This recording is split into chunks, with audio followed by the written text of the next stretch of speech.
প্রথম শোটা শেষ হলো, একটা শো যে শোটা রিয়াকশন মনে আপনার যেই শোটা রিয়াকশন মনে আপনারা নিচ্ছেন, তো এত ক্রেজি দর্শক সিনেমা শেষ করার পর হাততালি দিচ্ছে এবং যেভাবে এক্সপ্রেশন দিচ্ছে, আমি আসলে অনেকগুলো সিনেমা আমার হিট হয়েছে, এই লেভেলের আমি রেসপন্স পাই না।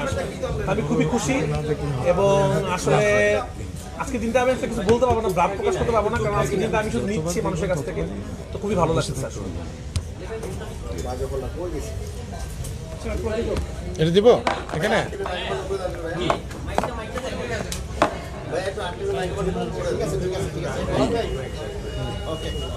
ঠিক আছে। এবার শাকিব ভাই, আমরা প্রযোজকদের কাছ থেকে সাধারণত প্রত্যেকটা সিনেমার শেষে নানা ধরনের অলিখিত হিসাব পায় এবং তাহলে কিছু প্রকাশ করে না। আমরা টাকার অঙ্কের কথা স্পেসিফিকভাবে বলছি।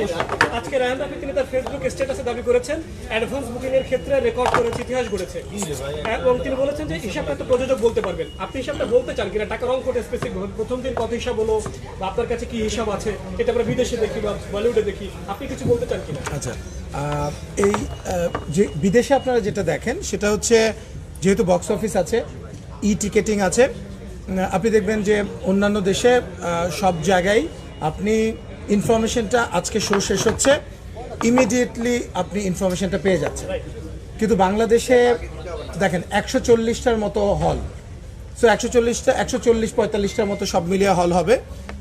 আমরা 129টা হলে আছি তুফান, এবং মাল্টিপ্লেক্সগুলো বাদে আমরা কিন্তু বাকিগুলোতে কিন্তু ই টিকেটিং নাই, এবং অন্যান্য হলগুলোতে আমরা রিপ্রেজেন্টেটিভ পাঠিয়ে এবং হল মালিকদের সাথে কথা বলে আমাদের সেই ডেটাগুলো কালেক্ট করতে হয়।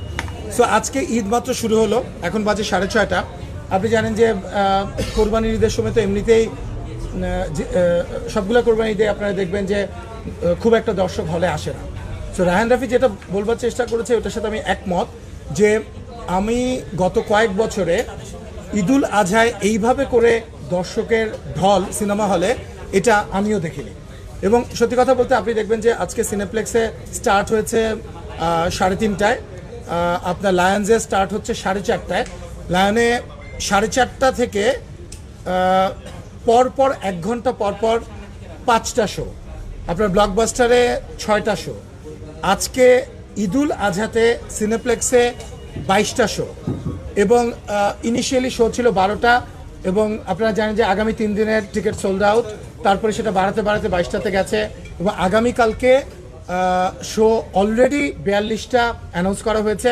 আমার ধারণা যে দর্শকে যে উপচে পড়া ভিড় আমরা দেখতে পাচ্ছি, এবং আগামী 3 দিন 4 দিন ধরে কোনো টিকিট নাই যেটা রায়হান রাফি বলেছে, তো সেটা তো অফকোর্স এটা আপনি পারসেপশন ওয়াইজই বলতে পারেন এটা একটা রেকর্ড। এটা আমরা গত 2 বছর 3 বছরে কোনো ছবির ক্ষেত্রে এটা দেখিনি। সো কি বলো তাই না? একটা প্রশ্ন, আপনি স্পষ্টভাবে বললেন ইতিহাস গড়েছেন, প্রযোজক হিসেবে ইতিহাসটা যদি গড়েই ফেলে, আপনার যারা টিম মেম্বাররা রয়েছেন অভিনেতা অভিনেত্রীরা, তাদেরকে আপনি কোনো ধরনের বড় ধরনের পুরস্কার গিফটের কোনো ঘোষণা টোষণা দিবেন কিনা, এটা কি জানতে পারি? মানে কাকে গিফট? আমি তো সাংবাদিক ভাইদের, ও আচ্ছা, কি গিফট দিবেন ভাই? সাংবাদিক ভাইদের জন্য তো গিফট থাকা উচিত, তাই না? আচ্ছা, আর আপনি যেটা বলেন যে ইতিহাস গড়েছে, এটা it's too early to say যে ইতিহাস গড়েছে। তো আমি তো বললাম যে আজকে ঈদুল আজহাতে 3:30টা থেকে শো শুরু হয়েছে, এখন বাজে 6:30।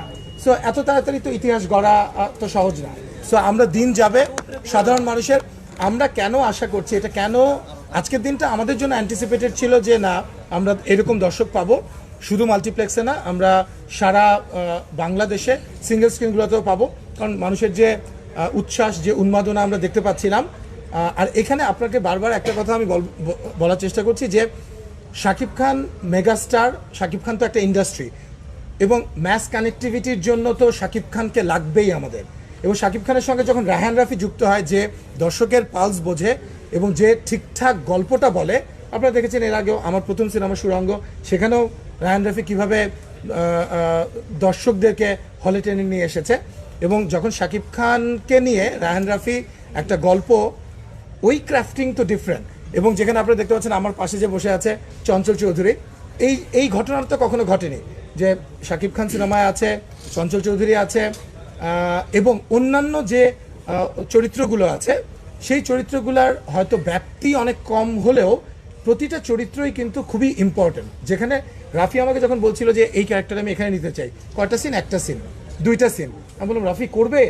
যখন গল্প শুনলো আমাদের এক একজন শক্তিমান অভিনেতা এবং বাংলাদেশি যে আর্টিস্টরা এখানে অভিনয় করেছে, আজকে শহীদুজ্জামান সেলিম বলেন, আপনি গাজী রাকায়েত বলেন, আপনি মিশা সওদাগর বলেন, গাউসুল আলম শাওন বলেন, ফজলুর রহমান বাবু বলেন, সালাউদ্দিন লাবলু বলেন, প্রত্যেকে, সালাউদ্দিন লাবলু একটা সিন মাত্র, না না এই যে ইতে, ও আমি গল্প রিভিল করি, সরি না, কিন্তু না না একটা সিন আমি দেখেছি ট্রেইলারে, সেটা বলবার চেষ্টা করেছি আমি, কি তুই কি ডারে, তাই তো?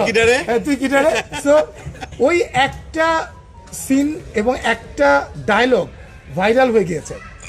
এই যে শক্তিমান অভিনেতা তারা প্রত্যেকে গল্প শুনে সবাই কিন্তু এই ছবিটাতে যুক্ত হবার জন্য কেউ আমাদেরকে না বলেনি।